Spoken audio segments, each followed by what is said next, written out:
Goodness gracious me, guys. Sorry, there's been a couple of technical hitches, but we've got everything sorted, ready for the grand final.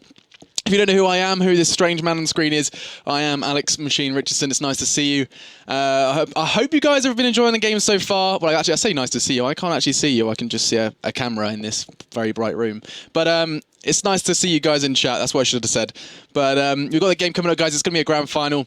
We've got a very angry Fnatic after that disconnect in the semi-final. They're not happy. They felt like they could have taken on Siege Shanghai. But, I mean, you know, the answer is you can't. There's no way to deal with a disconnect. There's no timeout function. You have to just battle on. That's what the rules say. I'm sure it's favored Fnatic in the past. This time, not so much.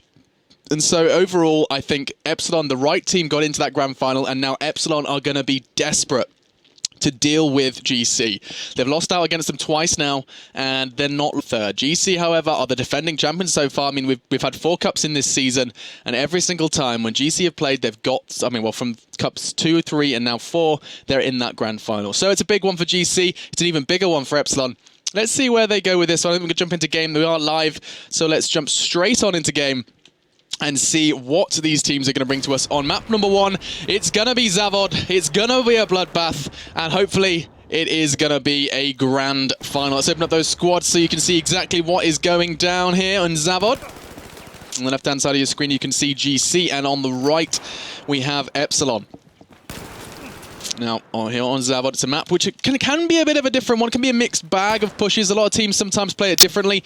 On this overview, you can see the 3 sites they're going to be battling for. Obviously, the C site is currently under control by GC, with the other 2 looking pretty good for Epsilon. Let's have a look at Jika, though, because he's on the outside area. He's looking to be pushing in towards this A site. Does go down immediately, though. That's strong defensive work already. Now, trying to find another way in, trying to find an answer. GC, they cannot afford to forego any tickets early. Obviously, in this first half, they need to find a way to stave the bleed. B and A both quite happily, actually, in the hands of Epsilon. They haven't really got an answer at the moment. Jika finally getting a push on towards A. He's going to find one, but surely going to go down. He does. And that's a fantastic defensive play from Horak. Look at this Epsilon. This is a different side to Epsilon. They're not getting greedy. They're sitting in. They're quite happy with their AB hold. Kind of gifting this C site. And as I say that, oh dear, Epsilon looking to get a little bit too much. Looking to apply a little too much pressure, perhaps, and that can actually be a problem that Epsilon do suffer from. As now Zia, because they've look at these corpses, they've just thrown 3 bodies. Oh, I'm putting my head on my hands.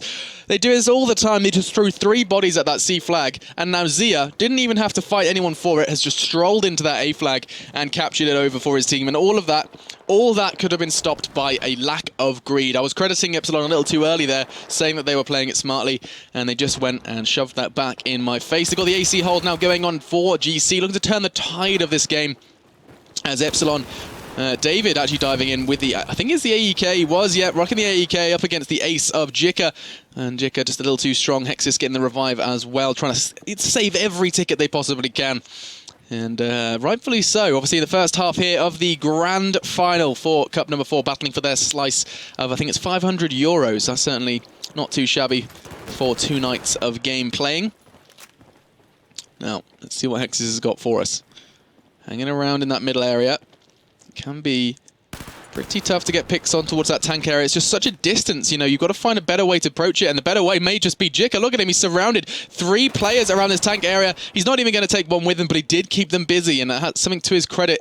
Keeping 3 Epsilon players busy is a very, very good maneuver, as it opens up the opportunity to maintain A and C, which is exactly what they're doing right now.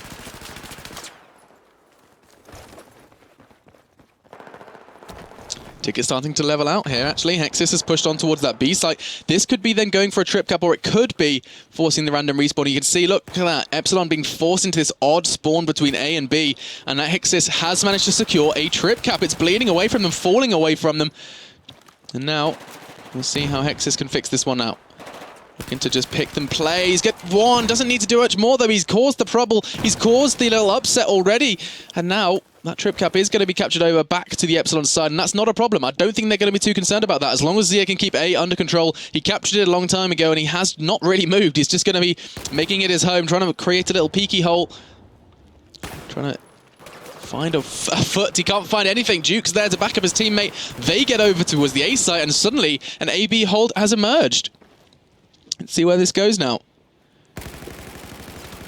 Looking pretty shaky at the moment. That B site is going to be going over yet again. Marsu's the man who is causing the assault, puts bullets into the brain of Huntash. His team's going to be spawning in on him as well.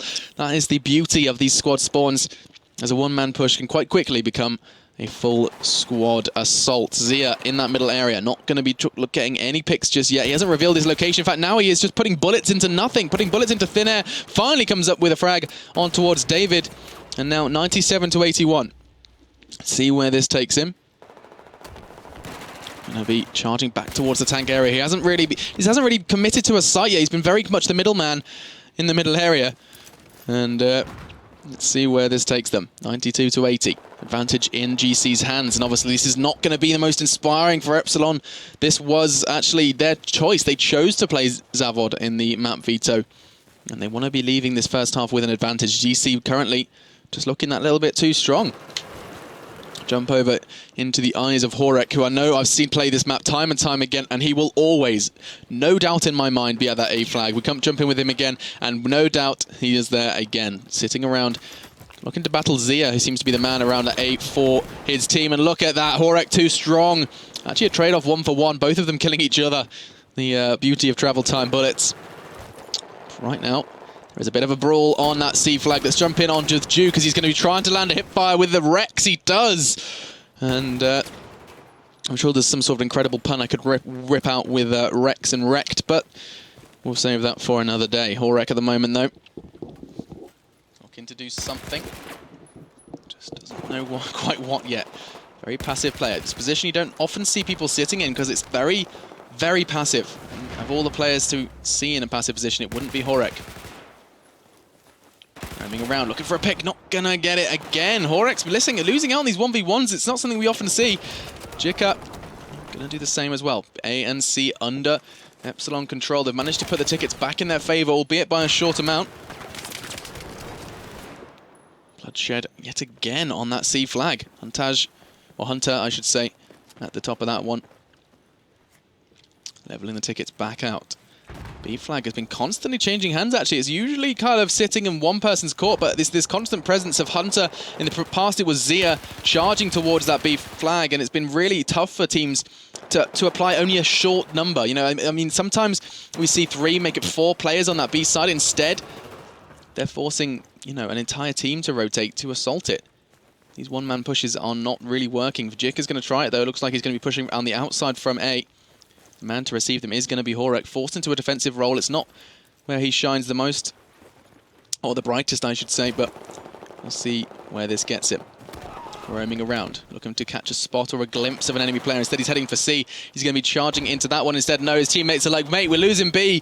Get a wiggle over here. And instead, the man who's caused this problem was Jika. He went for a very, very long walk all the way around from the A site. Managed to force 2 defensive players to come and find him. Teammates spawning in on him as well. Poor old Horek is surely going to struggle. He's already got 1. Does eventually go down, but here to fill his shoes is Marsu. A and B back under GC control. GC very good at these retakes right now. They're foregoing sites, but for such a short period of time, it doesn't seem to be reflected in tickets. Now, we'll see what Marsu can do here. Obviously, the B site is under GC control at the moment, but his presence alone is keeping them busy. He's keeping them here. B site surely going to be coming over now. We see another 2 players spawning in, Zia and Hunter. Or make it just Zia. Hunter has already fallen. This is great work from Epsilon. They're looking for the trip cap. If they can maintain this A site, it is going to be a trip cap. We can see David at the forefront of this battle as he's going to try and catch off one with the hipfire. It's not going to happen. It was Hexis, but the spawns are coming in, and it looks like the consolation prize of A is going to go over to GC, but it's all good for Epsilon. They've got that 2 cap. And if they can maintain it here as the assault begins to come in for C, Hunter's going to be waiting, preserving numbers. And a ticket to this close, almost inseparable, these 2 teams. But rightfully so in a final like this. Epsilon, they have a lot to prove. GC, the defending champions from Cup number 3. We see, actually, yeah, so if GC beat both Fnatic and Epsilon in Cup number 3, 2-1. So, no doubt we'll be seeing 3 maps here for the grand final. I'd be concerned if we didn't anyway.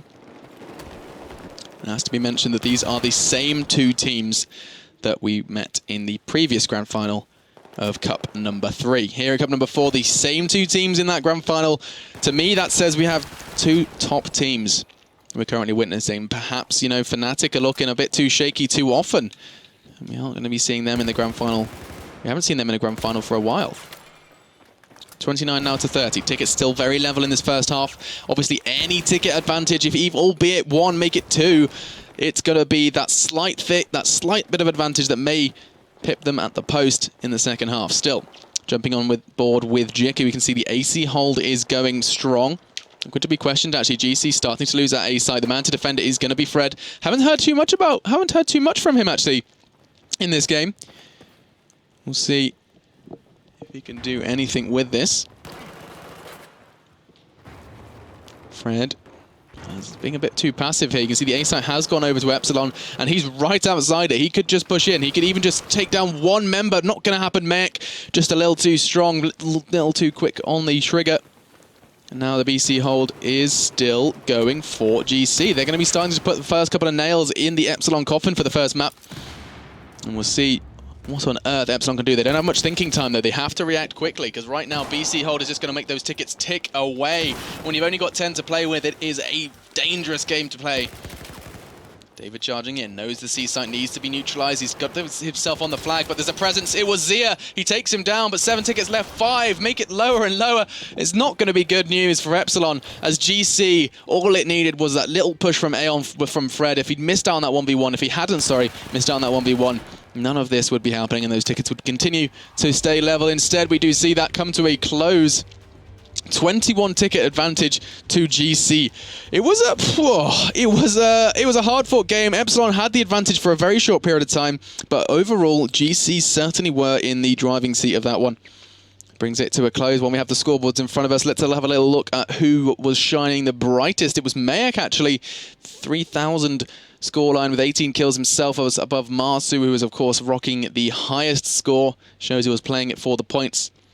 And no one really underperforming so far. At the bottom of the scoreboard, we do see Fred. I said we hadn't seen too much of him. Usually one of those players who I like to highlight. But today, not perhaps doing as well as he could have. Jikka, player who needs no introduction, been really performing in the past, but not so much in this game. With a kind of measly 12 for 12. And before we go into the second half, it's worth highlighting that the next map going into this one will be Paracel Storm. A map that has the community split, a map that has the team split. Some teams love it, some teams hate it, but when GC choose to play it, and GC looked incredibly strong on it when I cast them last time, Epsilon need this map. To cut a long story short, Epsilon really need to secure this map. Second half now going into second half of Zavod. Crack open those squads and see exactly how Epsilon are going to approach this one. GC now have that very slight advantage, and that very slight advantage may be the determining factor right now. I don't know what Epsilon can do differently. They started very strongly. They got the early BC hold, which is exactly what you need. This is what you really want to aim for. The A site is something they can deal with. They can constantly be flexible. Get, you know, Horak over there, who I will always credit to Epsilon as one of those really good players. Who knows, if he plays it right, if he knows when and why to push, he can always be that sneaky one play. And we saw Fred try and do it, missed out on it last time, be that one man on A. And we'll see if Horak can perhaps fill that role a bit better in the second half. It's a second half, but I haven't had time to, you know, have their orange juice, haven't had time to do anything. Perhaps a small team talk. Hopefully that may be enough to kick them off into this one. Obviously a little bit couple of random elements. We'll see how they start off. You can see the suicides coming in just to make sure they have the absolute best spawn for their planned attack. 15 seconds on that counter. We'll jump into tabletop so we can see exactly where they are going to send their numbers. It's very important, of course, to note where they start to push. At the first half, we did see a lot of players going through that middle area to C. We'll see how they approach this one. Let's have a little look over. We can see the red side, actually, very interesting. GC are heading straight for that B site, committing 4 players to it. Heading straight through the middle area is Fred, though. He's going to be charging and try and catch off someone, and that someone is Horak, but Horak has other plans, and now it's a deadly 2v2, make it 2v1 on this B site. Zia is going to go down, though, and now suddenly dropped into a 1v1. It's Duke looking to capture this B flag. Very important here. See the squad healing coming in. He's going to be happy with that, and now all on his own is Hexis. playing the very passive game. They're well aware of his presence. He has the ACW in hand. We'll see how that goes for him. But right now, as the dust begins to settle, Epsilon have got the AB hold. They've got what they were after. This is what they were aiming for at the start. Obviously, when you spawn right next to A, you can't really rush for the BC hold. So this is the best out of a bad situation for them now. And we'll see if how long they can hold on to it. I wouldn't be surprised if they have that flexible player. Duke's probably waiting in the wings, ready to make a run for C. And that run is happening right now. Going to get caught off, though. Looks to get caught by Zia. Zia, two very, very smart players meeting in a very messy middle area. Still, though, C flag. Fred just hanging out. They're being forced into a defensive position when they can't really afford to. GC, they have to kind of make a move, have to make an assault. But when they're forced to defend the only site they have, they don't really have a chance to go on the offensive. Fred having to put some more bullets in the magazine. In the meantime, though, Flexible Hexis is over there on A.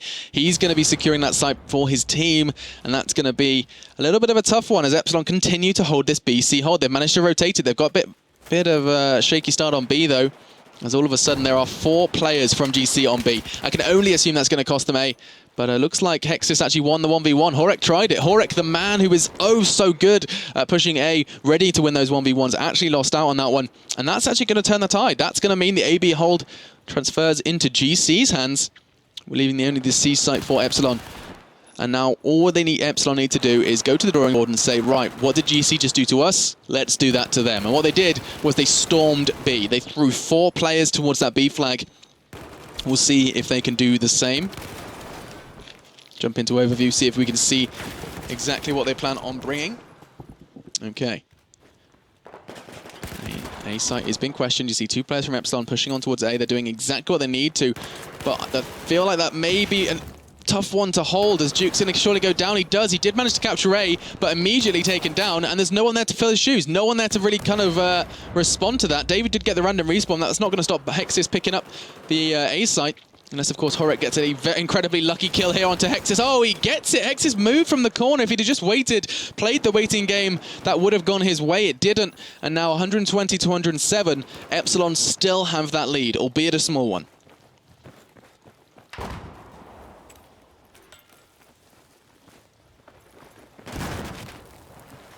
15 now. BC hold, very, very smart for GC. Because now all they need to do is play the defensive game. We jump into overview so we can see how they're setting up this defense. And right now, they're looking a little too mobile for my liking. I know that GC like to keep moving. I know that they're a very aggressive team. But right now, by moving and leaving and abandoning this site, all it's done is open the doors for Epsilon. We see Mayek quite happily just sitting in the basement, ready for the return of Zia. Zia goes down, and that was such foolish positioning from the defensive players. And that's going to open up the C site for capture. And that's going to, once again, start flipping this game once again back into a very nasty split. Duke is going to be relinquishing B of Epsilon players, and now we're going to see the BA hold, see how long it can last for. Horek obviously well aware that he has to get a wiggle on straight towards that B flag. Oh, sorry, C flag, as he's going to be taking the underground route straight through. Is he actually? Oh no, he's still worried about A. He knows it's an issue. Knows that A site is being captured, but he's well aware that they're going to get caught from the side. It's the second time we've seen it happen. Is Jika again. Jika just playing babysitter on that A flag. In the meantime, the AC hold continues. GC, after looking pretty shaky at the start, feeling like they couldn't quite leave that C flag, and now spreading their wings and flying to contain the AC hold.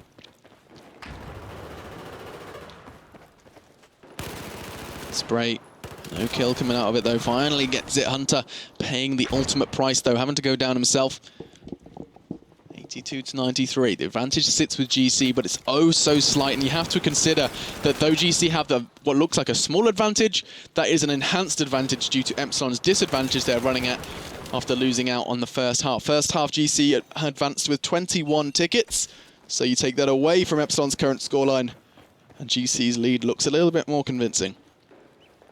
5 minutes on the clock, though, and GC still have that BC hold. Jump on in and see what's about to happen here on the flag. EK in hand. Nice play there. Trying to clear out that B flag, and the B flag has been a real kind of hit and miss site for a lot of the teams. They've been pushing in on it They're usually sending about 2 or 3, obviously in contrast to GC, who just threw their entire team at it. But yeah, Epsilon don't like to throw too many at B. They like to kind of keep more around that A flag, but all it's costing them is time, as Jika is just constantly sitting around picking up the frags when he needs to. Not this time, though. Goes down to Mayek. Caster's Curse in full swing. Hunter on this way to B. This is where we see how many players they commit to response. Surely one, it's going to surely be Hexus. He's looking at it. He's thinking about it, but no, opting to maintain C. There you go. Finally kind of catching on that there's going to be someone he needs to defend from. 3 players from Epsilon are joining him. And this is going to be a very, very quick cap from Epsilon. Once again, though, look at GC. Whenever they need to respond to B, they send their entire team. 2 players have already fallen, but they still have 2 more to go. And with this positioning from Zia, they're still throwing players at B. This is unbelievable. GC are really, really fighting once again with 4 players on this B flag. They need to keep it up and they cannot afford to let it go, but they do. GC maintain that B flag, but they threw so many players at it. Surely all Epsilon had to do was just say, okay, they really want B, let's take C. And now it's just a little too late. Epsilon finally realized that that was their mistake. But I mean, they're almost fully squad wiped. 3 players down already. Horek and David, the only 2 men standing, and they were all the way at C already. Bit of a slip up for Epsilon. It may very well cost them this map. And when you consider that the second map is Paracel Storm, a map GC chose to play, this is a map Epsilon chose to play, and GC could very well be going for win number 3. Let's see where this goes. Mayek on the prowl.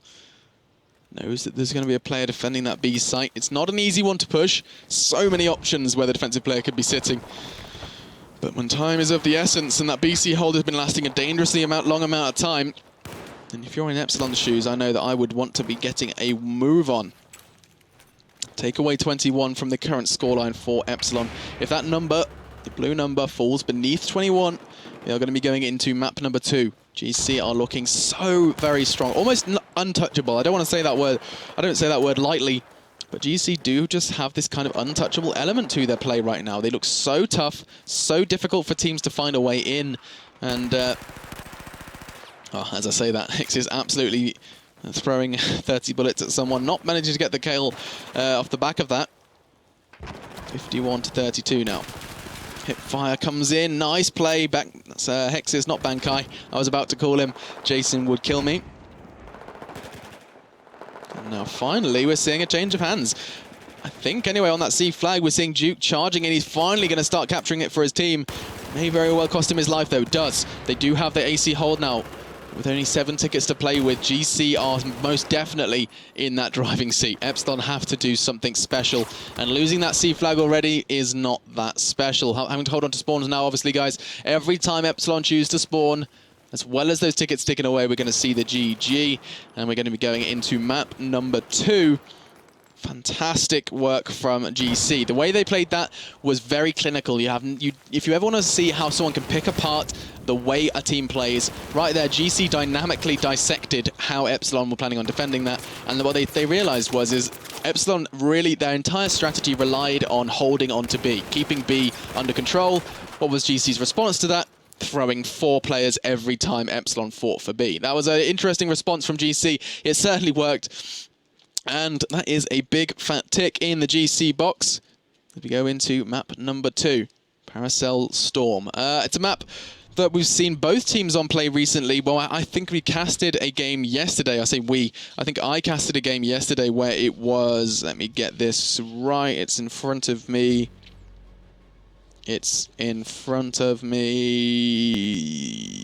Yep, found it. GC up against Fnatic. I think it was in the round of 16. We saw GC up against Fnatic in map number 3. And GC absolutely stormed second half of Paracel Storm up against Fnatic. So consider that. If GC chose to play this, and just off the back of winning the same map against Fnatic, I wouldn't be as a confident Epsilon right now. I would not be feeling confident, especially considering how Epsilon had to fight very, very hard to beat Fnatic in the semis. Going into this one, it's not going to be the most confident Epsilon team, but they need to be. That's something that perhaps may be affecting them, is their lack of confidence. When you've lost to this team 2 times in a row in the same scenario that they are in now, I wouldn't be feeling that confident. So Let's see how they're going to approach this one. Obviously, I do love to fly around this map before it gets completely pelted with rain and storm. It's a beautiful place, you know. Holiday destination. There's shipping containers for storing your holiday luggage, and there's a beautiful beach with turrets and trenches. It's a beautiful place. Now the A site, we can see it's a site that actually we've seen a lot of players and a lot of teams hold in pretty high regard, try and play a lot of defensive maneuvers on it. A lot of teams actually tend to position themselves a bit ambiguously. There's not really a set position on A. You never really see the same position. Sometimes you see that blue container in front of me just down there. That is actually quite oftenly used. It has been in the past couple of games. However, that contrasts so very much, with the previous game I casted, where there's a lot of trench play, and it's kind of a bit hit and miss. You never really know what you're going to get with the A site.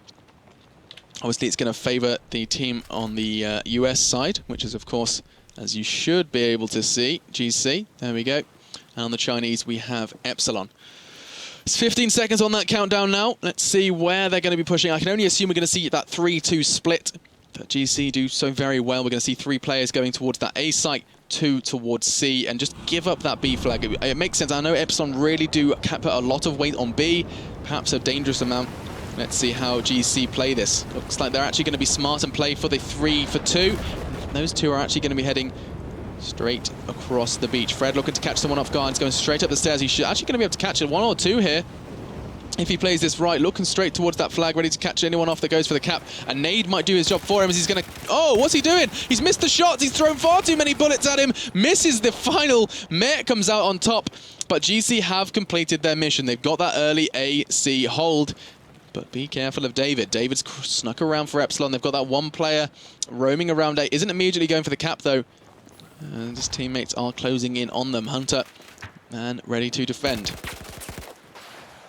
Sitting in steady.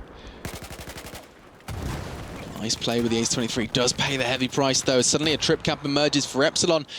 Obviously, the defensive work of Fred was not good enough, and Duke managed to push in perfectly to bring it 3 sites home. B site is going to be captured. Oh, no, it's not. Great defensive work. Catches Zia. I thought Zia was in a safe location. He was not. And Duke, after capturing C, returns to B to bring it back under Team Epsilon's control. And that's a great start for Epsilon.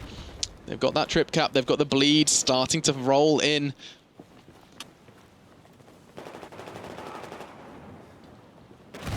As your number 3 hits me. 120 to 140 now. Oh dear.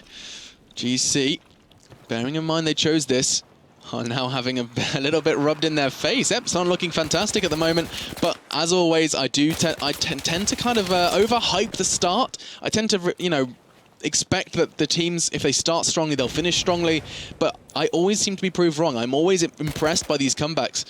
Right now, as great as they may be starting, Epsilon need to watch out for GC. See this group starting to form in the B house. Whether or not they're going to try and go for a 3 or 2 man push on towards B. It's a dangerous one. They have to clear out the houses first. You can see that is time consuming, and time is of the essence when you're losing tickets.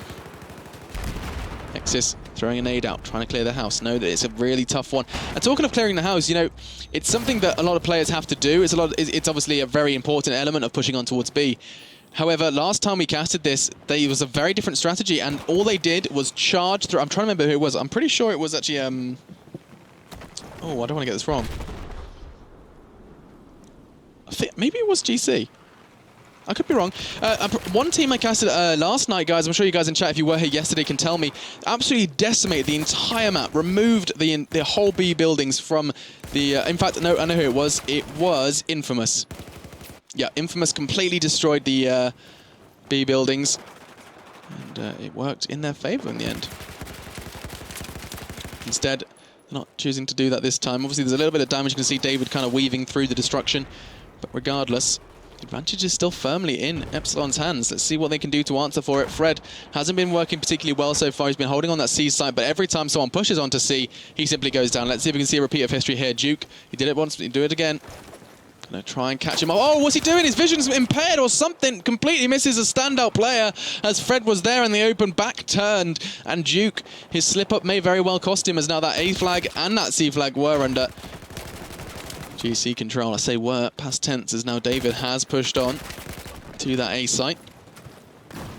Going to be capturing that one, bringing that over. Very nice return from Epsilon.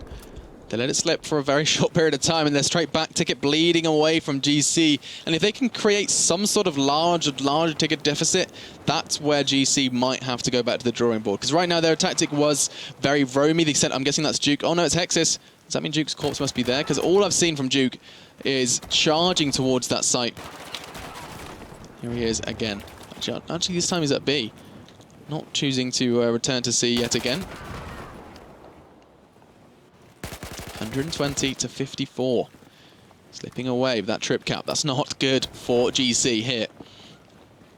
Have to consider map number 1 went GC's way, so Epsilon need to do everything that's in their power to fight this one off. Want to see that third map. Third map would be Railway.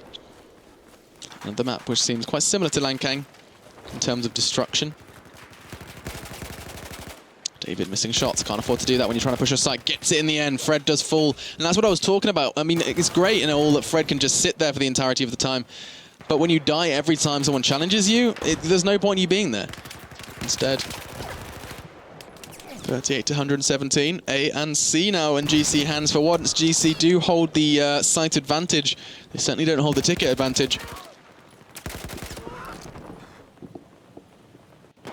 And now B is the only thing that Epsilon have to their name. See how they can respond to that. Duke needs to keep his eyes on the actual B site itself. It's not safe, despite, you know, not having other two sites. You have to keep your eyes on B. They've lost B as well, and Duke going absolutely the wrong direction. Have a look at Marcy, who can maybe has a bit of a better idea of how to respond. No, Epsilon have no answer for this. GC have turned it on its head, trying to get the trip cap, trying to start the bleed in the opposite direction. It's working. Let's jump onto the overview and see how they're going to respond. We do see 2 players spawning in on that A flag. They can't manage to capture it. They haven't even managed to take it out of GC hands. GC defended players got there just in time. Horik even goes down, and that's fantastic work from GC. Goes down again. Duke trying to do something in these B houses. What they need to do is get some engineer classes out and completely remove them. GC are using these houses much better than their counterparts were. Epsilon didn't really use them as much as they perhaps should have, but they had the lead. Right now, it's starting to slip away. That number is dwindling. It was 100, already down to about 70. Great play from Hexus, using his predictive skills to work out, hang on, I can't capture this flag, but I can't see an enemy player. Where could he be? Whipping open the door of the only container that Mayek could be in. Nice play from him. So to 68 to 34, A and C still under GC control. It's not been a short-lived hold. Do bring B back though, so that's the trip cap has been staved off for now. David on a push towards C. One goes down. I assume the other one's going to be Frod. Can he get him? No need. Teammates there to pick him up, and they're going to be taking that C home as well. Very nice play from the Epsilon side. They've managed to bring back that BC hold they needed to start the bleed back off again. But GC, they've closed the gap. They've closed it very, very quickly, actually. It shows the power of a trip cap and how quickly you can go from looking completely destroyed to a chance of lowering this half.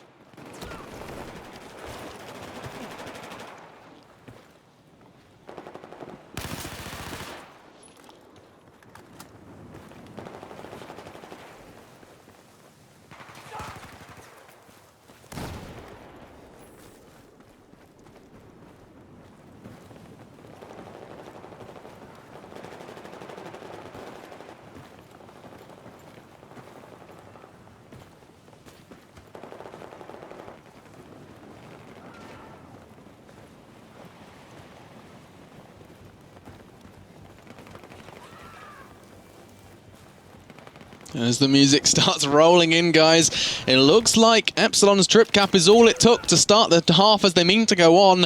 They've got down to just 3 tickets. GC haven't really got a chance in hell as the last one comes rolling home, and Epsilon going to put that one in the trophy cabinet. 53 for the first half. Map number 2. Obviously, you have to remember that GC, they got the first map. They have that bit of breathing room. They obviously don't want to be going into third map if they can help it. But, I mean, maybe just kills for an issue there. You can look at the scoreboard. Only one man in double figures with 4 players for Epsilon in double figures. It shows that just, you know, the frags were not coming their way. GC were not successfully pushing sites. Every time they were trying to, I mean, we saw a prime example of that on the C flag with Fred. He was doing very little when on that C flag. He was just a presence that Duke and his team could take down whenever they needed to take that C flag. So maybe you need to work on their improvements of just simple, you know, base holding over anything else. We're going to be going into the second half. Try and see exactly what they can do in response to that. I think GC, the first thing they need to do is remove the B houses. That's what I wanted to say. There we go. Because neither team was really using them to the best of their ability. I think it felt like maybe perhaps GC were using them better than Epsilon, but I want to see some more engineer classes going into the second half. We'll have a little look if we do see that. That would be nice. Let's just have a quick look. Oh, that's where I parked my camera last time, it remembered. Very smart. Let's go high in the sky. Get a nice cinematic shot for you guys as we wait for the countdown to begin. What do we think? Hang on, we've got to maintain rule of thirds as well, you know. Get the pole right in the rule of thirds. What's the main focus of this, though? Come on, Alex. You know, it's not good enough. Oh, we'll use the sun. Okay, that can sit in the upper right rule of third. There you go. It's a beautiful, beautiful picture.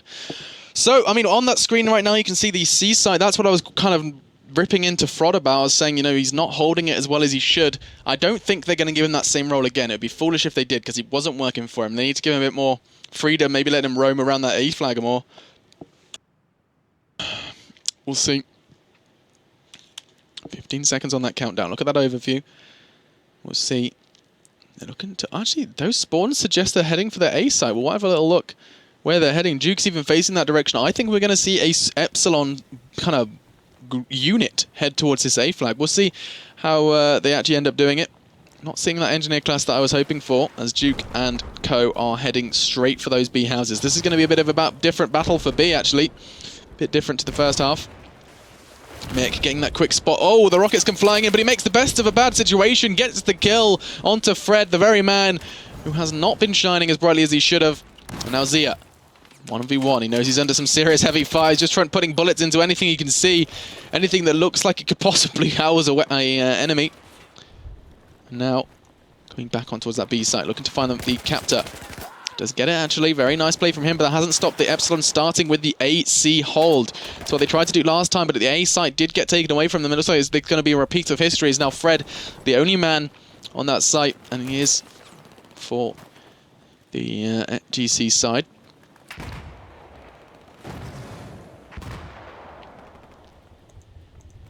Hunter on towards that C flag. This is going to be good play from them because it's going to be that flexible, dangerous trip cap that I'm pretty sure Epsilon are going to try and stop by capturing the A. They are going to take A away from Epsilon, but I don't think that's going to be too much... Sorry, from GC. I don't think that's going to be too much of a problem, though, because Duke, the man who's done some fantastic work on capturing C, is going to try and reduce the same again. He puts his feet through fire to surprise him. Hunter is no such thing. 135 to 137, very level right now. B and C firmly in the hands of GC. Going to be roaming around. See exactly what they can do in a situation like this. Obviously, we know GC are fantastic when it comes to holding on to positions. We'll see if they can do the same here. Marcy looking to question the integrity of B. Does so. This is good play from Marsu. Good play from Epsilon at the moment. They're trying to crack into one of these sites. The site they've chosen is C. As the one man left to defend it is Hunter. He's been forced way back off the actual site itself. Instead, looks like he's going to have to respond by running. Waiting for some backup to spawn in. He's coming from behind. Manages to get the frag onto David. I'm not sure how he managed to get the frag onto David, but he did it nonetheless. And those C may have been captured over. It looks like it's going to be getting it straight back. And in the process, they are going to forego B. I don't think that's a problem, though. Fantastic work. They're going to have the AC hold. It's all they need to keep the tickets ticking away in their favor. And now, obviously, you have to remember the advantage that Epsilon will now have. The GC lead, it can be completely removed and negated by remembering that they have a 53-ticket lead, Epsilon, from the first half. So, take 53 away from GC's score. Leaves them at a disadvantage. Around 70 tickets to Epsilon's 100. B and A still under control. Not a bad start at all in response. Epsilon, they knew they were going to have troubles. GC managed to get the A and B. Now they've turned it on its head and got the same two sites for themselves. Looks like we've got to see a bit more destruction than we did last time. That building to Fred's right has been pretty much leveled. We'll see A and B. Now still in the hands of Epsilon. GC, what have you got for us? Right now, they're just worrying about defending C. Jika bopping up and down. Knows his two players heading his way. He's got the spot, looking for the revive. He needs some backup, and he creates the backup he needs. Gets the pick as well. Brings Hunter back from the grave, and it's all you need to keep C safe. At the same time, we are looking at a change of guard on the A and B flags. And now look at that. That is a sudden transformation. The map goes from being majority blue to majority red. That's a big switcheroo from GC. Looking to put some nails into the Epsilon coffin, start warming it up. GC do not want to see map 3. They want to close this off now. They'd have to bring a pretty fantastic performance. But then again, a trip cap's going to mean that bleed goes fast. Keep an eye on those Epsilon tickets because they can slip away dangerously quickly. And right now, Epsilon's putting all of their eggs in the C basket. And it may be a mistake. Right now, all that's going to mean is that GC know exactly where they're going to be coming from. GC can set themselves up. They can prepare themselves. And hopefully capture that C flag as they leave. Nice pick from Zia, though. Not going to be pushing onto the C flag. Instead, opting to just get the pick and return to the safety of A. Now, Epsilon, well, back to the drawing board once again. As those tickets still falling away from them. GC want this to be a 2-0 sweep. They cannot afford to go for that 2-1. Any momentum Epsilon pick up from this one, they'll be going into Railway. And that's a map that really, really can snowball out of control. A and B still under GC control. I reiterate, this is not good for Epsilon. Every second that passes, you're going to see a more split up Epsilon. Epsilon thrive off defensive play. They cannot play these defensive maneuvers all day long, especially when they're playing against players who I would consider to have a little bit better individual players, perhaps. They're going to hate me for saying that. I know Duke's going to want to stab me, but right now the 1v1s are being won by GC. Admittedly, the first half went the way of Epsilon by quite a large margin, but GC just seem that little bit stronger right now. Epsilon is actually a pretty level playing field right now, about 50 to 50 with the first half lead that Epsilon gained. Ace 23 being used to full effect by the Epsilon player. X is going down as well. That's a good opening frag for that C site as Hunter is on the rooftops, screaming his heart out. E-site changes hands again. This is interesting play now because we have to see what Zia can do in response. There's 4 players from GC. They're doing it for almost a kind of replica of their Zavod B assault. They're charging straight through the trenches. They know if they can keep hold of A, they can keep the BA hold, and that is a fantastic response from GC. They're forcing Duke to go on the assault. You know how much Duke can do, how much damage he can do, sorry. Not today, though. It's worth highlighting the differences in kills actually at the moment. GC, they are rocking this lead. Somehow Epsilon can't find a way in. There is not a way in. There is not a kind of avenue that they can pursue that they haven't already tried. And GC are winning straight up right now. Look at this. Fredo looking to do the have the element of surprise here. He's looking to push on towards that C flag. He knows there's going to be 1 or 2 players there to defend it. And so he sits. He plays the waiting game, acting as a turret, acting as a big stop sign, stopping anything from rotating from the C flag. It's not working too great, though, as we have 2 illegal drivers taking the back road route. B and A still under control. Let's see what Mayek's got for us, though, as now those tickets are getting dangerously low. It's around 40 now to Epsilon's 18, and this could very well be a 2-0 sweep. They need to do something fast, and that something is what Mayek is doing. He needs to keep taking that A flag. He can't afford to leave it. He can't afford to go for the revive. Why is he focusing on that? He needs to focus on himself. The A flag is returned to GC control, and one mistake like that is something you cannot afford to make when you have 10 tickets for your team. You cannot go down. You can see Epsilon looks like they're leaving already. They know it's all over. They know GC is just too strong right now, and the confidence that Duke had in that first half, the first map even, looks like to be completely decimated by the GC side. Once again, the champions are reigning in supreme. 2 tickets remain before they are hailed victors again of Cup number 4 of this full season. And they cannot, I mean, it's unbelievable how much damage GC are doing in these cups. These online cups are where GC are shining as bright as they've ever have shone. It's fantastic. There it is. That's the conclusion. We see GC progress to win the grand final yet again. Let's get rid of that off my screen. There we go. That, my friends, shows that GC are more than just a lucky force to be reckoned with. These are a genuine, strong team who we have seen. They're the Giant Killers. They are, I keep calling it Jack and the Giants. Who is it? David. It's David. You know that bloke from the Bible that beat Goliath?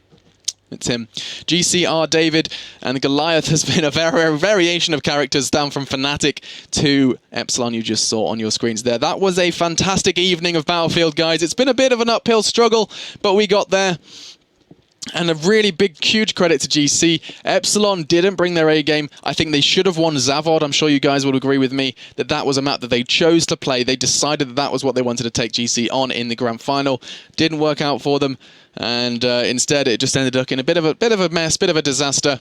And overall, not the best, not the best performance from Epsilon in the end. But then again, you got to GC's credit. That's going to be the 3rd cup in the row they got to that grand final and progressed. So fantastic work from GC, guys. And fantastic work from you guys in chat. I hope you've had fun. It looks like you guys have been having constant discussion. I'm sorry I can't look at the chat while I'm casting. I'd love to have more discussion with you guys. It's one of my favorite parts of the job is that I can, you know, talk to you, see you guys.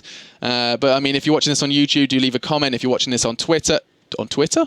That's a new feature. No, if you're watching this on Twitch, you can let me know on Twitter, which is there. This thing. Let me know. I hope you guys enjoyed it. If there's anything you want to say, contribute, do it. I do love a bit of discussion. But otherwise, other than that, guys, it's been a fun evening. And I'm stumbling my words. It's time for home. It's time for bed. But other than that, guys, I've had fun. I hope you have as well. Ciao for now.